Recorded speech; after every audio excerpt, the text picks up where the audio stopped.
తెలంగాణ ముఖ్యమంత్రి కె చంద్రశేఖర్ రావు చేపట్టిన హరితహారం కార్యక్రమం మంచి ఆదరణ లభిస్తోంది. మూడో విడత హరితహారం కార్యక్రమాన్ని బుధవారం సీఎం కేసీఆర్ కరీంనగర్లో ప్రారంభించారు. ఈ సందర్భంగా రాష్ట్ర వ్యాప్తంగా 40 లక్షల మొక్కలను నాటాలని ప్రభుత్వం నిర్ణయించింది. రాష్ట్రంలో పచ్చదనాన్ని ప్రస్తుతం ఉన్న 24% నుంచి 33%కి పెంచాలనే లక్ష్యంతో మూడో విడత హరితహారాన్ని కేసీఆర్ ఘనంగా ప్రారంభించారు. అయితే హరితహారం కార్యక్రమానికి ఇప్పటి వరకు 1700 కోట్ల రూపాయలు ఖర్చు చేసిన తెలంగాణ ప్రభుత్వం 230 కోట్ల మొక్కలు నాటాలని లక్ష్యంగా పెట్టుకుంది.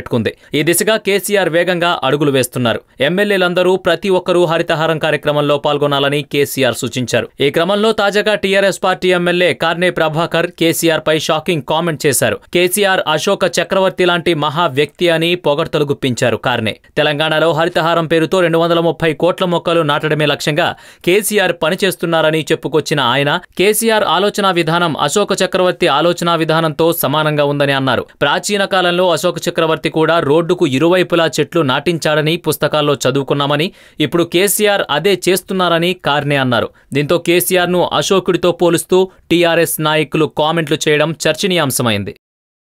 ఈ వీడియో మీకు నచ్చినట్లయితే లైక్ చేయండి, షేర్ చేయండి. మరిన్ని అప్డేట్స్ కోసం మా జనహితం టీవీని సబ్స్క్రైబ్ చేయడం మాత్రం మర్చిపోకండి.